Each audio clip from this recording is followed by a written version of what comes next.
What up, guys? Welcome back to the channel. So, I know it's been a little bit of a week since the movie came out, but I got around to seeing Nobody 2, starring Bob Odenkirk. I've been wanting to see it for a while because I love the first Nobody, and this movie came out, the first movie came out like 4 years ago in the theaters, and I didn't see that at the time when it came out. I've only saw it in a time when it came out on HBO, and I was surprisingly loved it. I mean, I never would have thought that Bob Odenkirk, a guy who has always been a lot of the supporting roles that plays a little funny weasel typecast character, but also he was also in Breaking Bad that played Saul Goodman, and which is my favorite show of all time. Then he actually carried a show, a spinoff of Better Call Saul, which I've only watched several episodes, but I always fell off of it. But I think it's a great show, and I got to finish that show. But and also when they said that he was going to do an action film that was produced by the people that made John Wick, I was like, what? Really? This sounds utterly ridiculous. I think that's a bad idea. That it's going to be a throwaway action film until I watched the first movie, and I never thought that Bob Odenkirk can actually have a charismatic character and also be a badass. That took me by surprise. It proves that he can actually carry a franchise on his own, and he can actually become a badass action hero, a guy who is secretly an assassin who has been retired, and he labels himself as a nobody. And when he gets caught in a crazy circumstances, he can't run away from his nature of who he is, and his killer instinct and his full of violence kicks in and it's so good. I love the first one, and I never thought they were going to do another one because the first movie didn't do so well at the box office, but they decided to greenlight it, and it took them 4 years to do the new movie. And I believe, if I remember correctly, I've heard that he had a recent heart attack. I don't know how long ago it was, but I was surprised that they were able to move forward and actually make the second film. But in this second film, Nobody 2 is taking place sometime after the first one, and you got him who is continuing to be a workaholic assassin, but he's not spending time enough with his family, and he has to take on a road trip to go to his childhood theme park and spend time with his whole family. And then he gets caught in the mini war with a corrupt operator for the theme park, a crime boss, and a sheriff. That's where it starts to kick in, and I would say that it's pretty much a similar plot to the National Lampoon's Vacation, and the sequel of the whole hybrid thing feels like a little bit of a mixture of National Lampoon's Vacation and Home Alone 2. And I was a little bit worried that the sequel wasn't going to be as good as the first one.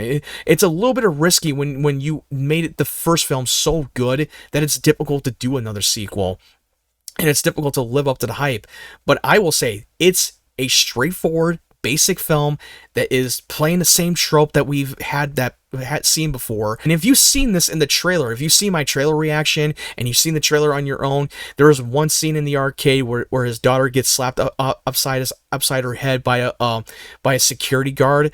He loses his shit. In that moment, when you watch it in context, you're like him. You're ready to fuck some shit up, and you know that he messed with the wrong guy. And I love the whole aspect where he's just labeled as a nobody, and don't let him suspect in anything that he's actually a trained killer. And when he does, he shows his true colors, and he shows how badass he really is. And they realize that they messed with the wrong guy, and now all hell is breaking loose. Yeah, I know it's the same trope that we've seen before. It's nothing new. It's not going to be a movie that's going to change your life, and it's going to add a lot of major plot twists, a lot more layers that we haven't seen before, and it's not going to add any complications. It's just going to take you straight forward. You already know where this is going.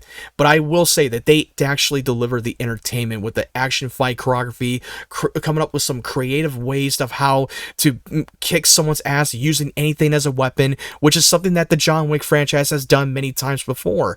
Sure, it's not going to be on the same level of the quality of the film of John Wick, but it definitely delivers a little bit of an old school action comedy that it could have been made in the 80s and 90s. But it's good. I mean, it's a movie that we don't often get a movie like this. And I love Bob Odenkirk. He does a great job of his performance. I love Connie Nielsen, who plays the wife. She gets a lot more to do than she did in the first movie. In The Son and the Daughter, they have a lot more screen time this time around. They get a lot more to do. That the family didn't really have as much screen time in the first one than they did in the second movie. Colin Hanks is playing the corrupt sheriff.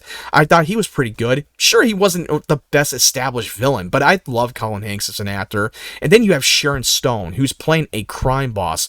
She doesn't have a lot to do, and there's not a lot of layers to her character, but when she's on screen, she is shifted into the gear where she's a fucking psychopath villain, and she is a badass, really. I mean, I'm a little disappointed that we didn't get a lot of screen time with her, that we didn't get a lot of development, that she needs to be on the same level as Bob Odenkirk. That's someone that can go toe-to-toe with them, and they need a villain to do that.